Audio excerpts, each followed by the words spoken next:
Hello friends, welcome to our channel. இன்றைக்கி நம்ம இந்த சீரீஸோட பார்ட் 2 தான் பார்க்க போகிறோம். வாங்க வீடியோக்குள்ளே போகலாம். ஸ்டார்டிங்கில் நம்ம ஹீரோயின் அங்கே வீட்டுக்கு வந்ததுமே அப்போ அவங்க வந்துட்டு மெசேஜ் அனுப்பிவிடுறா, நான் இன்றைக்கி நடந்ததுக்கு சாரி கேட்டுக்கிறேன். அவள் எங்கள் கம்பெனியோட ஃபேஸ், அவளுக்கு ரொம்ப அவமானம் நடந்துச்சுன்னா அது எங்கள் கம்பெனியோட ரெப்புடேஷனே பார்த்துக்கும்ல, அதனால தான் நான் இப்படிலாம் வந்துட்டு நடந்துக்கிட்டேன்.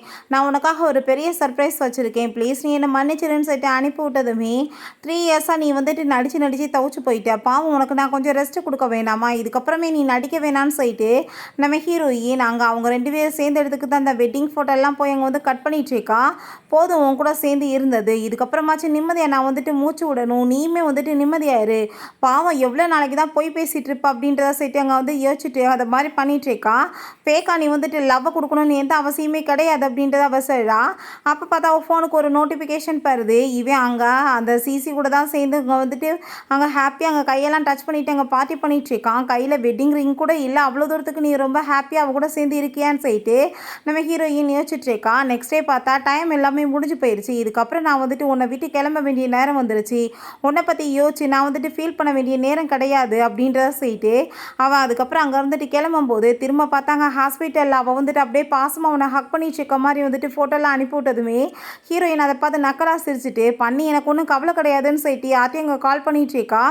பிறகு இவளை பார்த்து அங்கே வந்துட்டு அப்படியே ஏதோ ஒரு சின்ன பிள்ளை மாதிரி அங்கே ஆக்டிங் பண்ணிட்டு இருக்கா. அவன் தான் ரொம்ப கேர் பண்ணி பார்த்துட்டு இருக்கான், சூழ்நிலை எல்லாமே கொடுத்துட்டு. அப்போ நம்ம ஹீரோயின் தான் கடைசியில் பார்த்தா அவனுக்கு கால் பண்ணி இருந்திருக்கா.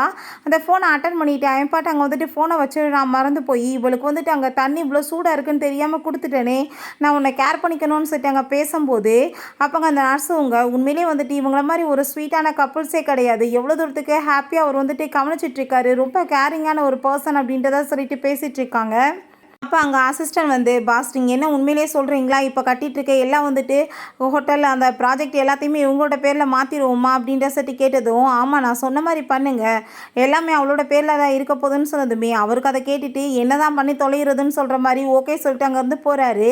அப்போ தான் அவங்க வந்துட்டு பார்க்குறா நம்ம ஹீரோயினோட கால் வந்து அங்கே லைனில் இருக்குது. அவன் ரொம்ப பயந்து போயிட்டு அங்கே வந்துட்டு கேட்டு போனோம் என்னமோன்னு சொல்லிட்டு அங்கே ஃபோனை அட்டன் பண்ணும்போது நம்ம ஹீரோயின்கிட்ட பயந்துகிட்டே பேசுகிறான். நம்ம ஹீரோயின் ஐ திங்க் நீங்கள் ஒர்க்கில் பிஸியாக இருக்கீங்கன்னு நினைக்கிறேன், நான் வந்துட்டு உங்களை பிறகு மீட் பண்ணிக்கிறேன், நீங்கள் வந்து கண்டினியூ பண்ணுங்கன்னு சொன்னதும் அவனுமே சரின்னு சொல்லிட்டு அங்கே வந்துட்டு பேசிட்டு அங்கே வச்சுடுறான். நம்ம ஹீரோயின் வெட்டிங் ரிங்லாம் கழட்டி வச்சுட்டு அந்த அக்ரிமெண்ட்லேயுமே சைன் பண்ணி வச்சுட்டு அங்கே கொரியர் பர்சன்ட்டை இதை நீங்கள் கரெக்டாக வந்துட்டு அனுப்பி விட்ருங்கன்னு சொல்லிட்டு அவள் அங்கேருந்து கிளம்பி போயிட்டுருக்கா.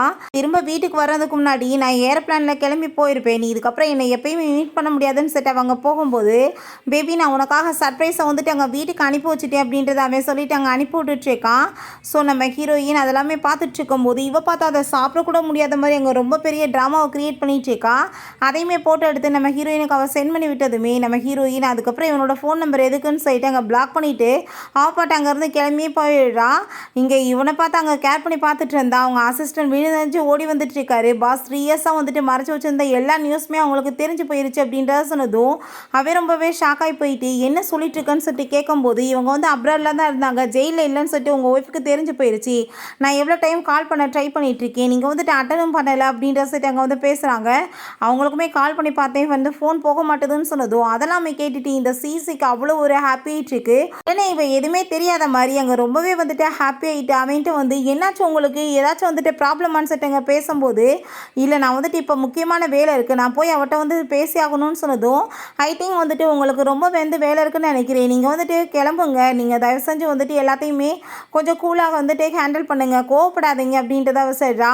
ஐ திங்க் அவள் தான் வந்துட்டு ஏதோ தப்பாக புரிஞ்சுட்டு பண்ணிட்டு இருக்கா, எப்படி இருந்தாலுமே வந்துடுவா, இது ஒன்றும் பெரிய முயற்சி கிடையாது அப்படின்றத சொல்லிட்டு அவங்க இரும்புற மாதிரியெல்லாம் ஆக்டிங் பண்ணதுமே நான் வந்துட்டு இதை இவ்வளோ பார்த்துக்கிறணும், நீ போய் வந்துட்டு என்ன விஷயம்னு சொல்லிட்டு ஹேண்டில் பண்ணி கம்பெனியுமே நீ போய் பார்த்துக்கோன்னு சொன்னதும் அசிஸ்டன்ட் என்ன பேசுகிறோன்னு தெரியல அங்கேருந்து கிளம்பி போயிட்டு இருக்கும்போது இவ பார்த்தா அவளுக்கு அதே வேலை தான் சொல்லிட்டு நம்ம ஹீரோயினை மட்டமாக பேசினதுமே நான் 3 இயர்ஸாக அவள் கூட சேர்ந்து இருந்துட்டுருக்கேன், அவளை பற்றி எனக்கு நல்லாவே தெரியும், அவள் அப்படிப்பட்ட பொண்ணு கிடையாதுன்னு சொல்லிட்டு பேசினதும் ஃபஸ்ட் டைம் இவ வந்துட்டு அங்கே சப்போர்ட் பண்ணி பேசினதுமே அதை கேட்டுட்டு அவளுக்கு அங்கே ரொம்ப ஷாக் ஆகிட்டு நான் வந்துட்டு அந்த அர்த்தத்தில் பேசலைன்னு சொல்லிட்டு உடனே வந்துட்டு நல்ல மாதிரி அங்கே நடிக்க ஆரம்பிச்சிடுறா.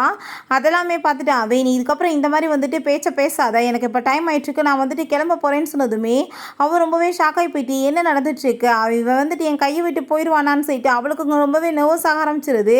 அப்போ அங்கே அசிஸ்டன்ட் கால் பண்ணி பாஸ் இப்படி உங்கள் ஒய்ஃப் வந்துட்டு போலீஸை போய் மீட் பண்ணியிருக்காங்க, ஏதோ அக்ரிமெண்ட் வந்து சைன் பண்ண வந்து ட்ரை பண்ணியிருக்காங்க, என்ன விஷயம் தெரியலன்னு சொன்னதுமே ஃபஸ்ட்டு நீங்கள் போய் என்னென்னு பாருங்கள் அப்படின்ற சொன்னதுமே சொன்னதுமே இவன் ரொம்பவே ஸ்பீடாக அங்கே கிளம்பி போயிட்டுருக்கான். எப்படியாச்சும் வந்துட்டு அந்த ஐடென்டிஃபை கேன்சல் ஆகிறத வந்து ஸ்டாப் பண்ணணும்னு சொல்லிட்டு நம்ம ஹீரோயினுக்கு மெசேஜ் பண்ணிகிட்டு இருக்கான். பட் ஃபோன் அங்கே வந்துட்டு போக மாட்டுது. அங்கே பயந்து போயிட்டு அவன் கால் பண்ணி பார்த்தப்ப தான் தெரியுது ஹீரோயின் பிளாக் பண்ணிட்டான்னு சொல்லிட்டு. அவனுக்கு எதுவுமே புரியல. கடவுளே வந்துட்டு என்ன நடந்துட்டுருக்கு, 3 இயர்ஸாக நான் வந்துட்டு எவ்வளோ கஷ்டப்படுத்து நான் வந்துட்டு எல்லாத்தையும் சரி பண்ணியிருக்கேன். இப்போ வந்துட்டு இப்படி வந்து எல்லாமே தலைகீழாக மாறினா நான் என்ன பண்ணுறது, அவர்கிட்ட பேசி ஆகணுமேனு சொல்லிட்டு அவன் விழுந்தடிச்சு அங்கே வேகமாக வீட்டுக்கு அங்கே கிளம்பி போயிட்டுருக்கான். அங்கே போய் பார்த்தா நம்ம ஹீரோயினோட ட்ரெஸ் எதையுமே காணும். அதெல்லாமே பார்த்துட்டு அங்கே ரொம்பவே அவனுக்கு ஷாக்காகி போயிடுது. அப்போ அங்கே ஒரு அக்ரிமெண்ட் இருக்குது. அந்த அக்ரிமெண்ட்டை பார்த்ததும் அவ்வளோதான், அவன் தலையில் இடியே விழுந்து போயிடுது. ரொம்பவே வந்துட்டு அங்கே கவலையாகி போயிடுது அவனுக்கு. ஐயா அங்கே நொந்து நூடுல்ஸ் ஆகி போயிடுறாரு. சிகரெட் அடிச்சுட்டு அங்கே தண்ணி வேற போட்டுட்டு ஃபீல் பண்ணிகிட்டு இருக்கான். அவளோட பேச்சு எல்லாத்தையுமே நான் அப்போவே புரிஞ்சிருக்கணும். அவள் என்கிட்ட சரியாக பேசாமல் என்கிட்ட இந்த விலகி போயிட்டு இருந்தான். எனக்கு ஏன் புரியலை அப்படின்ற சொல்லிட்டு ரொம்பவே வந்துட்டு அவன் ஃபீல் பண்ணிகிட்டு இருந்தான். நான் வந்து ஹக் பண்ணும்போது அவள்கிட்ட வந்து எந்த ஒரு ஃபீலிங்குமே இல்லாமல் இருந்துச்சு.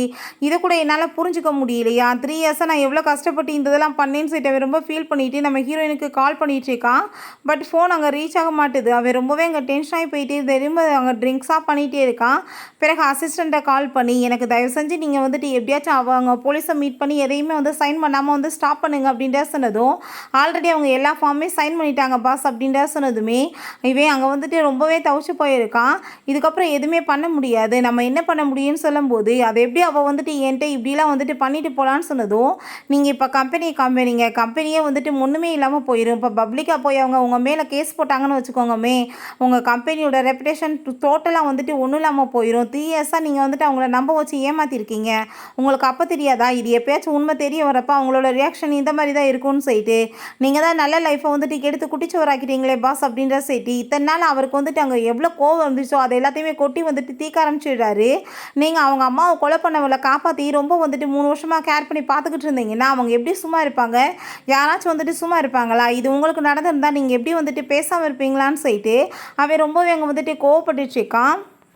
கண்டிப்பாக அவளை வந்துட்டு கிவ் அப் பண்ண மாட்டேன் யாருக்காகன்னு சொன்னதும் நீங்கள் இதுக்கப்புறம் என்ன பண்ண போகிறீங்க, அவங்க தான் வந்து உண்மையெல்லாம் தெரிஞ்சு வேணான்னு விட்டுட்டு போயிட்டாங்கல்ல, இதெல்லாம் நடக்க வேண்டியது தான் நடந்திருக்கு. இதுக்கப்புறம் நீங்கள் வந்துட்டு இதை பற்றி யோசிச்சுட்ருக்காம கம்பெனியோட நிலைமையை பற்றி யோசிங்க அப்படின்றத சொல்கிறாங்க. நீங்கள் தான் வந்துட்டு எப்பயுமே அண்டர்ஸ்டாண்டே பண்ணிக்கவே இல்லையே மேடம், நீங்கள் வந்துட்டு ஒரு விஷயம் யோசிச்சு பாருங்கள். அவங்க ஆரம்பத்துலேருந்து சொல்லிட்டு இருக்காங்க அந்த சிசி வேணும்னு தான் ஆக்சிடென்ட் பண்ணிவிட்டு அவங்க அம்மாவை கொலை பண்ணியிருக்காங்கன்னு சொல்லிட்டு. ஆனால் உங்களுக்கு வந்துட்டு அவ்வளோ தூரத்துக்கு வந்து அவங்க மேலே லவ் இருந்துட்டு நீங்கள் வந்துட்டு யார் பேச்சையும் கேட்காம 3 இயர்ஸாக அந்த ஒரு கொலகாரிக்காக வந்துட்டு அவ்வளோ சப்போர்ட் பண்ணிட்டு இருந்தீங்க.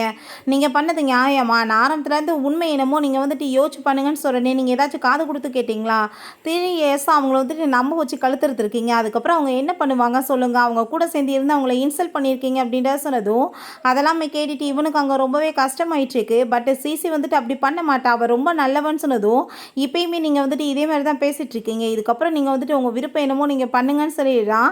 இவனை பார்த்தா நம்ம ஹீரோயினை பற்றி அங்கே வந்துட்டு ஃபீல் பண்ணி அழுதுட்டு நீ இல்லாமல் என்னால் இருக்க முடியாது, தயவு செஞ்சு நீ வந்துட்டு இப்படிலாம் வந்துட்டு என்கிட்ட பிஹேவ் பண்ணாத, எனக்கு வந்துட்டு ரெஸ்பான்ஸ் பண்ணு அப்படின்ற சைட்டு ஐம்பாட் அங்கே ரொம்ப அங்கே கவலைப்பட்டு அழுக ஆரம்பிச்சிடுறான். நம்ம ஹீரோயினை பார்த்தா அவங்க ஃப்ரெண்ட் ஷானை வந்து அங்கே மீட் பண்ணுறா. அப்ராடில் வந்துட்டு ரொம்பவே வந்துட்டு ஹாப்பி ஆகிட்டு அவங்க 2 பேருமே பேசிகிட்டு இருக்காங்க.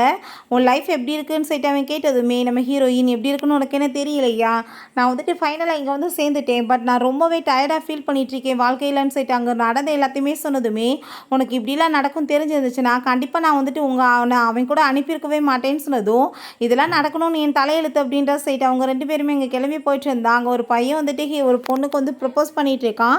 ஸோ நம்ம ஹீரோயினுக்கு அதெல்லாமே பார்த்துட்டு அங்கே ரொம்பவே ஹாப்பி ஆகிட்டு ரொம்ப சந்தோஷமாயிடுச்சேக்கா. அது எல்லாத்தையுமே ஃபோட்டோ எடுக்கணும்னு சொல்லிட்டு அவள் கேமராவை வந்துட்டு ஆன் பண்ணா அங்கே ஃபோனில் இவங்களோட அங்கே வந்து வெட்டிங் அந்த ஃபோட்டோ இருக்குது. அதை பார்த்துட்டு அவளுக்கு அங்கே திரும்பவுமே அங்கே கவலையாயிருது. அவன் நல்லாவே புரிஞ்சுக்கிறான், உனக்கு என்ன நல்லா தானே இருக்குது அப்படின்ற சொல்லிட்டு இங்கே கேட்கும்போது அவங்க சாரி சொல்லிட்டுருக்கா. அவனுக்குமே புரியுது, அவள் ரொம்பவே இங்கே ஃபீல் பண்ணிகிட்ருக்கா இதெல்லாமே பார்த்துட்டு சொல்லிட்டு சரி ஓகே நீ வந்துட்டு கவலையெல்லாம் படாத அப்படின்ற சொல்லிட்டு இங்கே பாரு ஒரு நியூஸ், உன் ஹஸ்பண்ட் வந்துட்டு என்ன போட்டிருக்கான்னு சொன்னதும் இதெல்லாம் ஆரம்பத்தில் தெரிஞ்சது தானேன்னு சொன்னதும் இல்லைப்பா அவளுக்கு வந்துட்டு 51% ஷேர்ஸ் அதுக்கப்புறம் ஏகப்பட்டதை வந்து கொடுக்குறேன்னு சொல்லியிருந்தான்ல, எதையுமே கொடுக்கலையா, எல்லாத்தையுமே ரிட்டர்ன் எடுத்துட்டானாமா அப்படின்றத சொன்னதும் நீ வேறு இதெல்லாமே ஃபேக் நியூஸாக இருக்கும், அவன் வந்துட்டு அவள் கூட சேர்ந்து ரொம்ப ஹாப்பியாக செலிப்ரேட் தான் பண்ணிட்டு இருப்பான் அப்படின்றத சொல்லிட்டு அவள் ரொம்பவே இங்கே வந்துட்டு ஃபீல் பண்ணிகிட்டு இருக்கா. ஸோ இதெல்லாமே கேட்டுட்டு அவனுக்குமே இங்கே ரொம்ப கவலையாயிட்டு நீ ஒன்றும் கவலைப்படாத எல்லாமே கூடி சீக்கிரம் சரியாயிரும்னு சொன்னதும் நீ இவ்வளோ தூரத்துக்குலாம் ஃபீல் பண்ணாத நான் நல்லா தான் இருக்கேன்னு சொல்லிட்டு 2 பேருமே அங்கே ரொம்ப ஹாப்பியாகிட்டு பேசிகிட்டு இருக்காங்க. இப்போ அங்கே ஒரு ஃபோன் கால் வருது. நம்ம ஹீரோயின் அட்டன் பண்ணதுமே பார்த்தா அது அவன் தான் வேற ஒரு நம்பர்லேருந்து ஹீரோயினுக்கு கால் பண்ணியிருக்கான். பட் அங்கே மெசேஜுமே ஏகப்பட்டதை அனுப்பி விட்ருக்கான். ஹீரோயின் வாய்ஸை கேட்டதுமே கட் பண்ணிவிட்டு மெசேஜ் எல்லாத்தையுமே டிலீட் பண்ணிவிட்டு அங்கே நம்பரை பிளாக்மே பண்ணிடுறா. அவளோட ரிப்ளைக்காக அங்கே வந்து வெயிட் பண்ணிட்டு இருக்கான். பட் எந்த ஒரு ரிப்ளையுமே வரல. இங்கே பார்த்தாங்க ஷேர் ஹோல்டர்ஸ் எல்லாருமே பயங்கரமாக சண்டை போடுறாங்க. இவன் என்ன நினச்சிட்டு இருக்கான், கம்பெனியை இஷ்டத்துக்கு ஆட்டி வைக்கலான்னு நினைக்கிறானா, இதனால் எங்களுக்கு எவ்வளோ லாஸ் ஆகிட்டு இருக்குன்னு சொல்லிட்டு எங்கள் பிரச்சனை பண்ணதுமே பாஸ் நீங்கள் இப்படியே வந்துட்டு எல்லாத்தையும் வந்து யோசிச்சுட்டே இருக்காமல் நீங்கள் ஃபஸ்ட்டு கம்பெனியை பாருங்கள் அப்படின்றத சொல்கிறாங்க. அங்கே அசிஸ்டன்ட் மேடம் வந்துட்டு இப்படி அங்கே போலீஸ் ஸ்டேஷனுக்கு 3 டேஸ்க்கு முன்னாடி போயிருக்காங்கன்ற விஷயத்த சொன்னதுமே இவன் அங்கே போயிட்டு சரி என்னோட ஒய்ஃபை பற்றி நான் தெரிஞ்சுக்கிறணும்னு சொல்லி கேட்கும்போது உங்கள் ஒய்ஃப் ஆல்ரெடி தன்னோட ஐடென்டிஃபைவே கேன்சல் பண்ணிவிட்டு வேறு ஒரு பேரில் வந்துட்டு அவங்க வாழ்கிறதுக்கு போயிட்டாங்க. நீங்கள் வந்துட்டு என்ன புதுசாக இப்போ வந்து இதை பற்றி கேட்டுட்ருக்கீங்கன்னு சொன்னதும் அதை கேட்டுட்டு அவனுக்கு அங்கே ரொம்பவே ஷாக்காகி போயிடுது. வந்துட்டு அவன் ஃபோன் எடுத்து பார்த்தப்ப அந்த வந்துச்சு இல்லையா அந்த நோட்டிஃபிகேஷன் அதெல்லாம் பற்றி யோசிச்சுட்ருக்கான். ப்ளீஸ் அவளை பற்றி நீங்கள் எப்படியாச்சும் எனக்கு வந்துட்டு சொல்லுங்கள் அப்படின்றத சொல்லிட்டு இருக்கும்போது அந்த சிசி வந்துட்டு அங்கே வந்துட்டு கால் பண்ணதுமே இவன் ரொம்ப டென்ஷன் ஆகிட்டு அங்கே ஃபோனை வந்து பிளாக் பண்ணி விட்டான். சரி உங்கள் ஒய்ஃபை பற்றி நான் வந்துட்டு இன்ஃபர்மேஷன் கொடுக்குறேன், நீங்கள் ஒன்றும் கவலைப்படாதீங்கன்னு சொல்லிட்டு ஜியான்ற பேரில் அவங்க வந்துட்டு இருந்துட்டுருக்காங்க அப்படின்ற சொல்லிட்டு அங்கே அட்ரஸ் எல்லாமே சொன்னதுமே அசிஸ்டண்ட்டை கால் பண்ணி நான் இப்போ வந்து சொல்கிற எல்லாத்தையுமே நீ கரெக்டாக கேட்டுட்டு அதை பற்றி நீ இன்ஃபர்மேஷன்லாம் எனக்கு கண்டுபிடிச்சி சொல்லுன்னு சொல்லிட்டான். அப்போ அங்கே அவன் கிளம்பி போயிட்டுருக்கும்போது அந்த சிசி வேறு ஒரு ஃபோன்லேருந்து கால் பண்ணதுமே இப்போ எதுக்காக என்னை கால் பண்ணி தொந்தரவு பண்ணிட்டுருக்கான்னு சொன்னதும் எனக்கு வந்து பார்த்துக்கிறதுக்கு யாருமே இல்லை, அவர் ரொம்ப பிஸியாக இருக்கார், ஸோ நீ என்னை வந்துட்டு கூட்டிகிட்டு போன்னு சொன்னதும் நான் என்ன உன் ஹஸ்பண்டா என்னை வந்துட்டு கூட்டிகிட்டு போன்னு சொல்லி தொந்தரவு பண்ணிட்டுருக்கேன், எனக்கு வேலை இருக்குது வையின்னு சொன்னதுமே ஜஸ்ட் ஒரு 2 மினிட்ஸ் ஆச்சு நீ பேசி எதுக்காக என்கிட்ட எப்படிலாம் பேசிகிட்டு இருக்கான்னு சொன்னதுமே அதை கேட்டுட்டு நீ ஃபஸ்ட்டு ஒரு விஷயம் புரிஞ்சுக்கோ, எனக்கு ஏகப்பட்ட வேலை கிடக்கு, உன்னை கவனிச்சுக்கிறது என்னோட வேலை கிடையாது, உனக்கு தான் வந்து ஹஸ்பண்ட் இருக்கான்ல அவனை கூட்டிகிட்டு போய் நீ பார்க்க சொல்லு அப்படின்றா சொல்லிட்டு அவன் ரொம்பவே அங்கே ரூடாக பேசிட்டு அங்கே அதை வந்து திட்டி விட்டுட்டு வச்சதுமே இவளுக்கு அதெல்லாமே கேட்டுட்டு அங்கே ரொம்ப வந்துட்டு ஷாக் ஆகிடுது. சரி ஓகே எனக்கு என்னமோ வந்துட்டு ஒரு விஷயம் மட்டும் புரியலை, எப்போ பார்த்தாலுமே நீ அவளை பற்றி வந்துட்டு ரொம்ப வந்து மோசமாகவே பேசிகிட்டு இருக்க, அவள் வந்து ஒரு நாளும் உன்னை பற்றி எதுவுமே தப்பாக பேசினதே கிடையாது, அவள் அவங்க அம்மாவோட சாவுக்கு ஜஸ்டிஸ் வேணும்னு மட்டும்தான் நினச்சா, ஆனால் நீ எப்பயுமே அவளை பற்றி தப்பாக தான் பேசிகிட்டு இருக்க, ஒருவேளை நீ வந்துட்டு அவள் வந்து உண்மையிலே தான் வந்துட்டு கொலை பண்ணாங்க இவ அப்படின்றத சொல்லிகிட்டே இருக்காளே அது உண்மைதானா, நீ தான் இப்படி பண்ணியா, ஏன்னா ஆல்ரெடி என்னோட அசிஸ்டன்ட்மே இதே தான் சொல்கிறாரு, நீ வந்துட்டு தான் வேணும்னு தான் பண்ணியிருக்கான்னு சொல்லிட்டு உனக்கு எதிராக தான் எல்லா எவிடன்ஸுமே இருந்திருக்கு, பட் நான் தான் வந்து முட்டாள் மாதிரி நம்பினேனான்னு சொல்லிட்டு அங்கே வந்துட்டு கேட்டதுமே அவளுக்கு அதெல்லாமே கேட்டுட்டு அங்கே ரொம்ப பதட்டமாயிருது. இவனுக்கு ஏதாச்சும் உண்மைகள் தெரிஞ்சிருச்சா என்னன்னு சொல்லிட்டு அவள் ரொம்ப பயந்து போயிடுறான். ஓகே ஃப்ரெண்ட்ஸ், இப்படியே இந்த எபிசோட் முடிஞ்சிருச்சு. இந்த வீடியோ உங்களுக்கு பிடிச்ச கண்டிப்பாக லைக் பண்ணுங்கள், ஷேர் பண்ணுங்கள், கமெண்ட் பண்ணுங்கள் அண்ட் ப்ளீஸ் சப்ஸ்கிரைப் பண்ணுங்கள். Bye guys.